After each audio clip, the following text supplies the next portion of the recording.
What's up, guys? It's Jesse Lane. I got on a podcast show with Austin Rice from The Real Impact. I talk about my beginnings as a business owner, how to find clients, my first construction projects, my first time ever pulling a permit, how I got into commercial construction, the vision for my YouTube channel, how in the world I even have any time to do all that I do, and how you can find your passion. So I'd recommend clicking that little settings gear and watching this maybe at 1.5 or even 1.75 if you're feeling squirrely. That'll help you get through the 26 minutes or so of this really valuable content.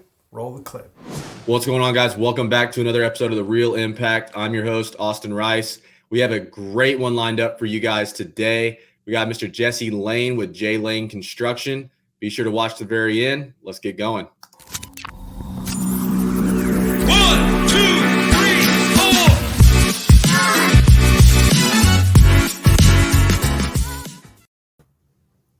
All right, Jesse, what's going on, man? All right, what's happening? All right, man. Glad to have you on. Absolutely. So we'll just kind of kick it off, man, with, for those that are listening that may not know who you are, give a little brief background on who you are, and then we'll dive into everything else. Yeah, so I'm Jesse Lane. I'm the CEO of an 8-figure construction company named J Lane Construction. We're in Jacksonville, Florida, and we do a lot of Northeast Florida, and we also do South Florida, and we're going to take over the country and then the world. I like it, man. So you're the construction company, man. So kind of how did you get into the construction company? What kind of drove you that direction? And, kind of give some insight on exactly because I think a lot of people, when they think construction, they think, the guys on the side of the road moving the cinder blocks and stuff like that. But there's a lot more to it, obviously, than that. Yeah. So my whole thing is becoming that business owner, right? Mm-hmm. So my grandfather was a business owner, a big real estate developer, actually, in Philadelphia, Pennsylvania. And then my dad owned his own business. It was a faux finish painting business. So he was super artistic and stuff like that. He also painted people's houses as well, but he would make walls look like marble and suede and like really right. But he had his own guys and stuff like that. He never really scaled to the extent that I've scaled my 8-figure business. But I've scaled this thing. So how I got started at age 14, my parents drugged me down to Texas, actually, from Pennsylvania.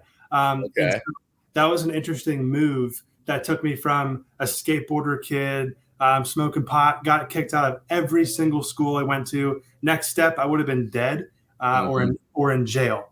And so I was in an alternative school after getting kicked out of the private school, then after getting kicked out of the public school. So now I was in this alternative school, and I wasn't doing too hot there either. My parents, they were about to get divorced, and I was about 12, 13 at this time. And so we moved to Texas, and that's kind of a longer story, but we don't have to get into it right now, but we definitely can later. But long story short, it changed my life, man. I would not be the man I am today if it wasn't for that experience, and from 14 to 19 years old. So I went the first time on a skill saw, and I was like, wow, this is awesome. That made me feel so good. And I realized that was my passion. And so what I did was I kept saying yes to opportunities. And so, and it was a church group that we moved down to be a part of, thank God. Right. So I kept getting opportunities like, hey, come help us build this barn. Okay. Come help us build this dock, or remodel this house, or help this person, or build this thing, build that thing. A lot of the people I work for now work for Chip and Joanna Gaines, and built George W. Bush's house, and like really kind of cool. No big deal. Yeah. Yeah.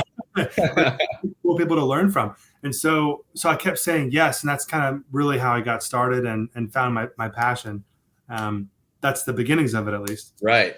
Yeah, that's awesome, man. So obviously a lot changes from, finding the passion to then making a business out of it, because a lot of people have passions and everything, but it's a lot different. It's a lot harder to go from a passion to a viable business, right? Yeah. So when did it click for you that you were like, okay, this is what I want to do. This is what I want to, make my livelihood and really get the business side of it going? It's a great question, man. I mean, I moved to Jacksonville after Texas. Mm-hmm. I left there when I was 19.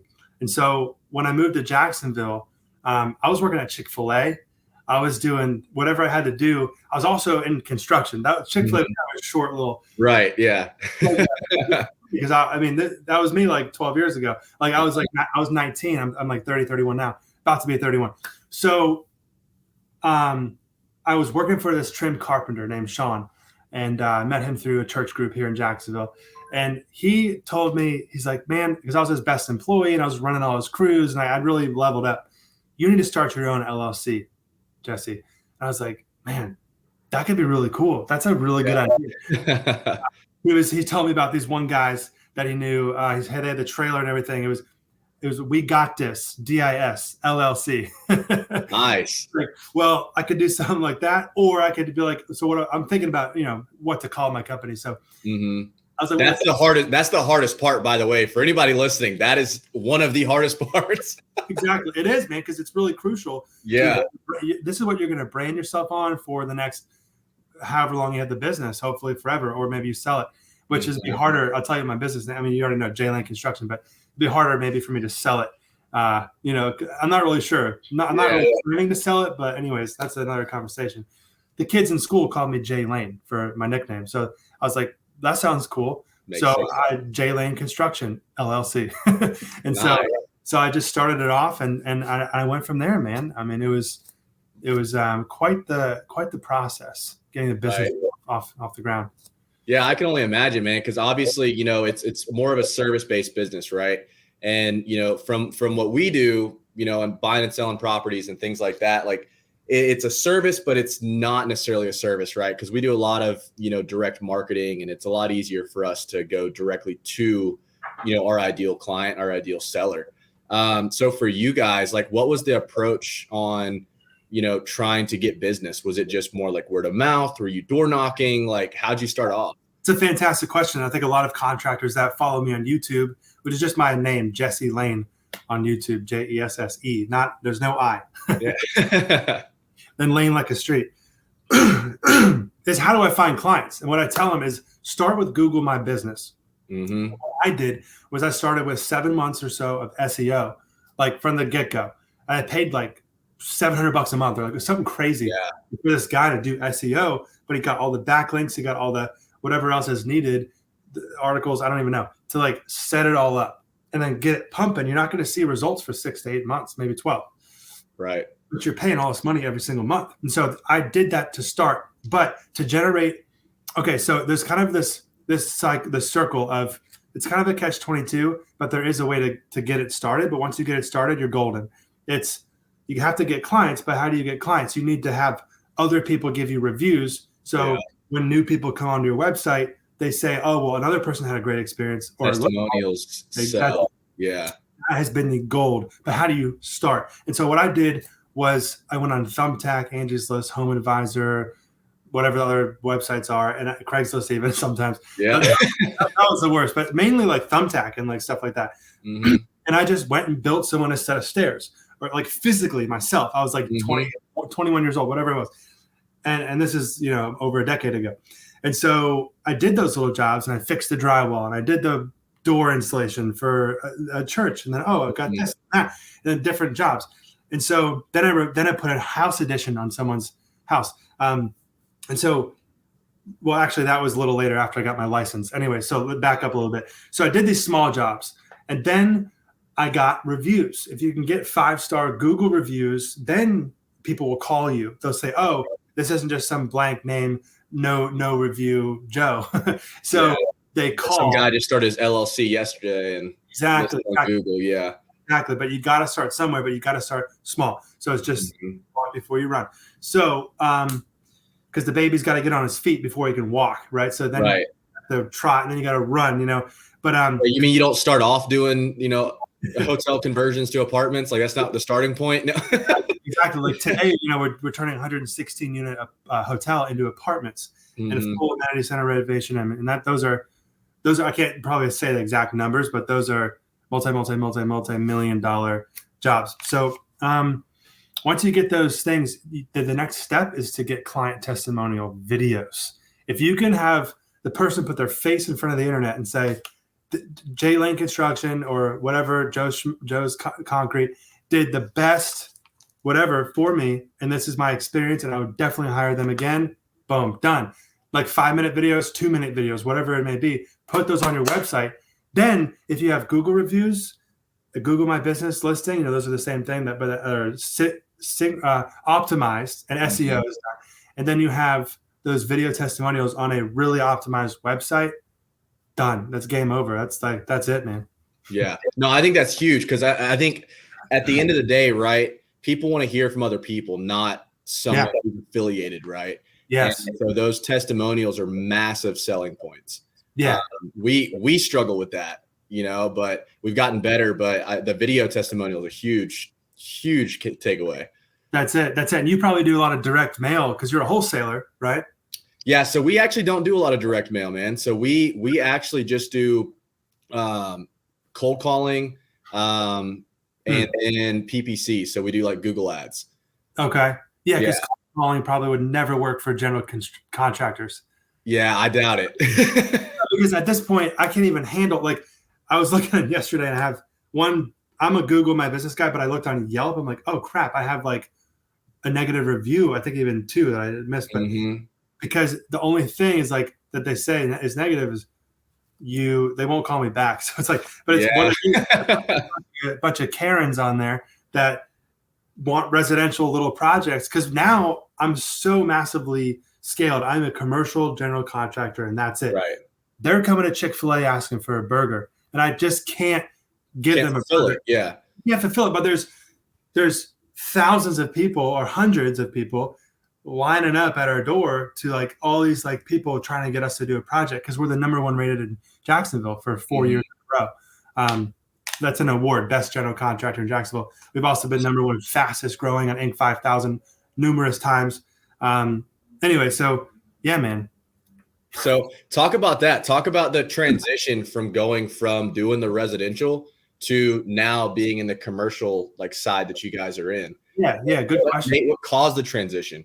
Yeah, so one of the first permits I ever pulled was a 6,000 square foot waxing center.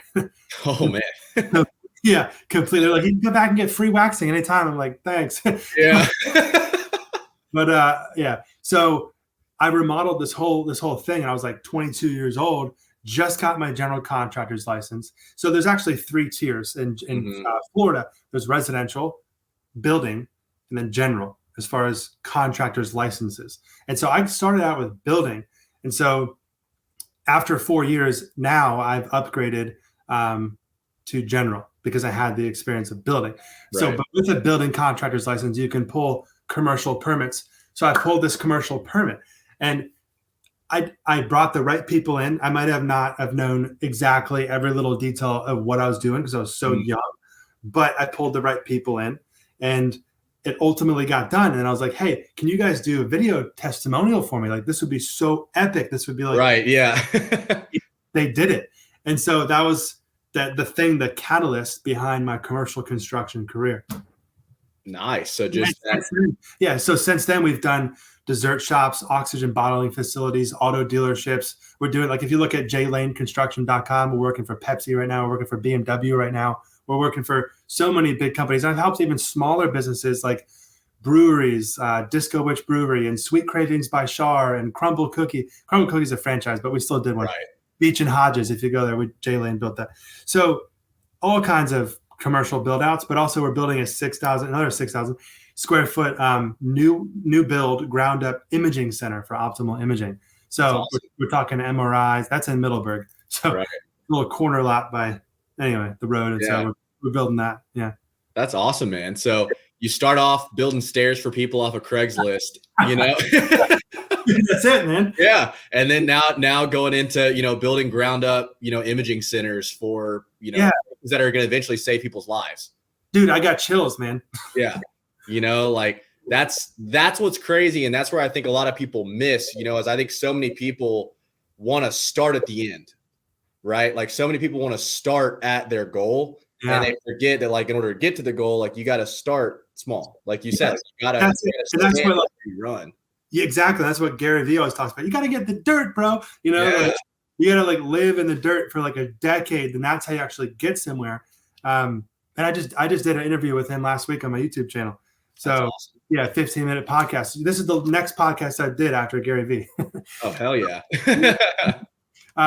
But then, and I've had the opportunity to have dinner with Grant Cardone a couple months ago in Miami, and it was awesome, man. Just like the opportunity. So backing up a little bit, what I've done to help others is start a YouTube channel. That's one of my main passions in life, and it's Jesse Lane on YouTube, just like sharing wisdom and providing value. And so, but what that's done, it takes a lot of effort for me, like thinking of ideas, filming them, editing it, which takes forever, making a thumbnail, trying to pick the best title, posting it. It's like literally like birthing a baby. Like everyone probably gets so mad at me for saying that, but nothing like actually birthing a baby. But what I theoretically, there's like a whole, there's a conception process. There's like this whole process. Then you finally put it out on YouTube, and it's like out there, and it's so sometimes they do well, sometimes they don't. You don't really know. But then the ones that do have 250,000 views or more, and then they're really helping people. And then I've sold spreadsheets to help people in the links in my YouTube descriptions on jesselaneconsulting.com. And people are buying these templates every single day. There's revenue coming in on a $100 spreadsheet or a $300 package or a $4,700 internal systems website template, which is like a whole other conversation to systemizing your business. I want to touch on that real quick though, because you're running an 8-figure construction company. How do you have time to do all that? Right? How do you have time to do the YouTube? How do you have time to do consulting? How do you have time to put on a business conference like you just did? Like, how do you have time to do all that? Yeah. So dude, it's literally one word. It's Netflix. Or two more words, video games. And then you put a huge X through those things, and then you have the time. Yep. Yeah. I mean, and I think that's where a lot of people miss. I think so many people start, trying to time block everything. And it's really just the people time you just asked me that question, and guess how, dude, I don't even start my day till like 9 o'clock sometimes. Yeah. Like, I'm serious. I'm not like, oh, I'm an 8-figure guy. I got to get up at 4 a.m. Kill you. Yeah. I'm working until like 1 a.m. But yeah. But, it's just like when's best for you? Like you, the listener, like you need to understand when's best for you. When do you optimize? When are you optimized?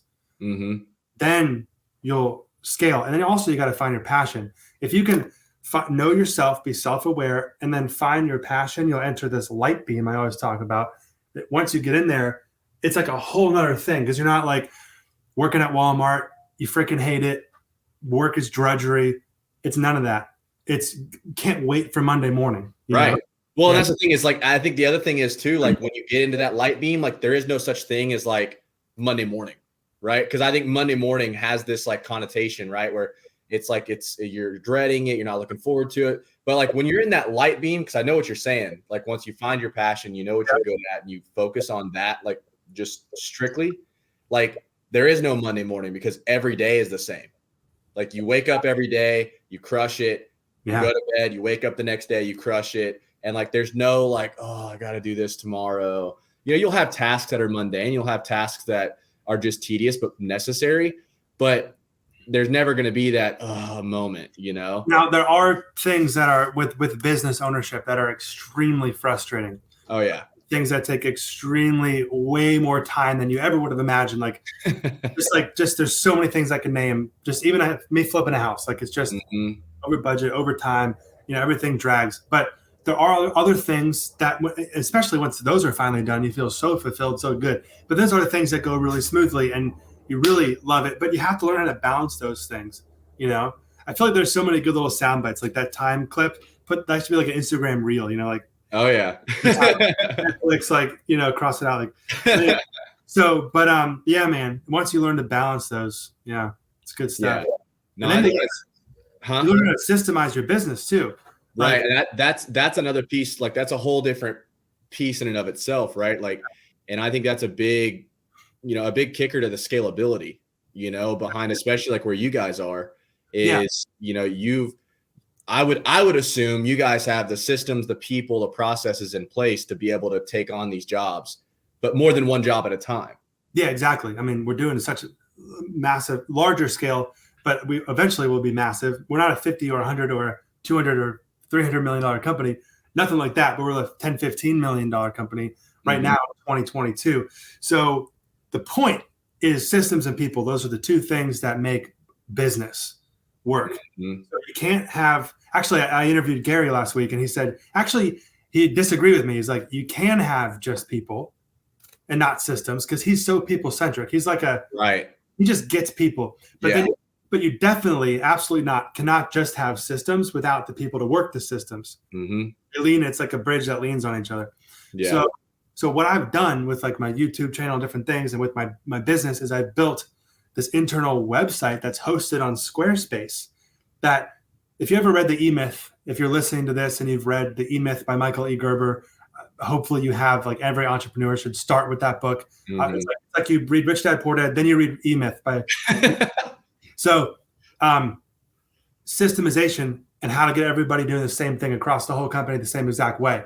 And so that's what I've done with my companies. And this is a template that I sell on jesselaneconsulting.com. And I just launched it like a month ago. I've sold like 10 of them, and they're $4,700. And so, yeah, it's super cool. And it's changing people's lives. Like, I get these emails and they're just like, oh my gosh, like, I didn't even know all this stuff was even going to be in there. Like, I literally have my systems, this in a box for sale. Yeah, that's killer. It's specific for a construction company. Yeah. So. Yeah, that's awesome though. I mean, and I'm with you on the fact of, like, I feel like systems and people are the two necessary components for the business, right? Definitely. Because, you know, you can have, I know Gary Vee, I know how like you said, he's so people centric, but I feel like if you have people, but you don't have a process or a system for them to follow, then people tend to kind of, start getting distracted and going off on different things. And at the end of the day, no one's going to be as dedicated to your business as you.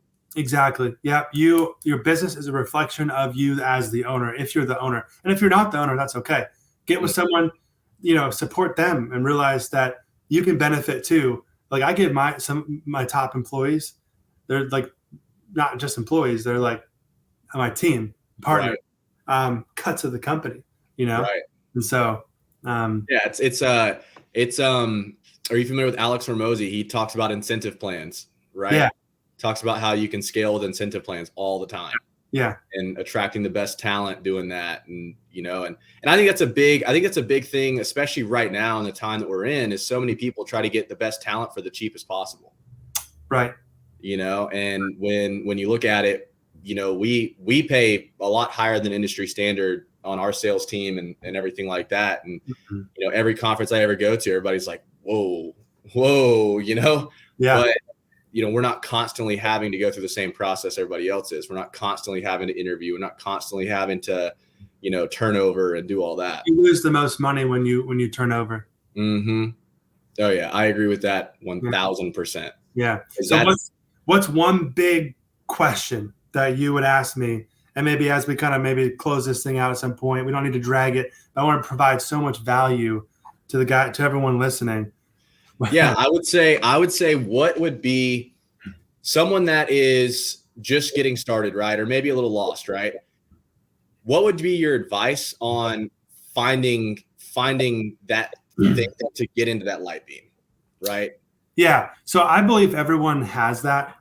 Some people might have one that's, I don't know if this is like smaller or like, but no one's less important or more important than anyone else.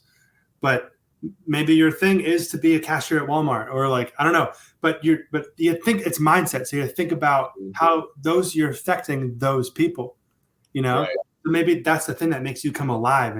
But the thing is, I guess I was just lucky to be put in the position to where I could thrive and try different things. I had lots available to me. Like when I moved to Texas, but I didn't really have much available to me when I was in Pennsylvania. It was just skateboarding and smoking pot. That's kind of just like, and snowboarding. That was just kind of like thrown like that was like right in front of me. So if I had stayed there, I'm not sure how well I really would have done. I would not be the man I am today if it wasn't for that.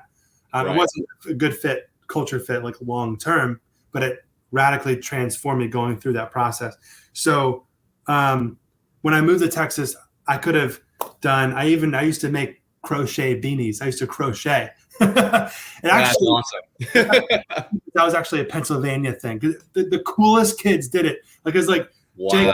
One kid's grandma taught him how to crochet because we could make our own custom beanies. We had like, castles and like balls and like bells and all kinds of like, we were like the coolest. Do whatever you wanted. Yeah. Yeah. We were the coolest snowboarders in town. Cause like we just made our own, like on the way to this. Awesome. Anyway, but like in Texas, I could have done anything because they had so many like arts and crafts stuff. And I even tried like farming with horses. Like I did it all. Like literally me, a team of huge draft horses on the back of it. I'm sitting on a plow, like holding leather reins. You have like no idea if I only had like photos or something of this, but like I didn't have like a cell phone. So I was, anyway, anything would have been it. And I was exposed to a lot, but I got joy out of what construction did for me. And so that's what I dove into. So if something makes you excited, like I was talking to a kid the other day, this bonfire, he was brought there as a bunch of real estate guys like Obie Dorsey and all these guys like around, it was at Mike McKay's house. But I don't know if you know these guys. You're in Jacksonville, right? Yeah. Yeah. So, and like Alex Rose. Anyway, so this kid came and he was like, my passion's video games, you know? And so maybe that's what he needs to run after. I mean, right. Me, video games is an entire waste of time because my passion is something else. Right.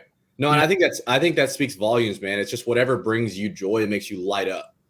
You know, it's whatever gives you that spark. I think that's the best piece of advice that anybody could give. Yeah, I mean, it's gotta be even more than that too. Like I don't even know what the term would be, but you have to really know. Like it's not like, oh, video games make me really happy, so that I'm gonna sit around and play video games all day. That's not how it works.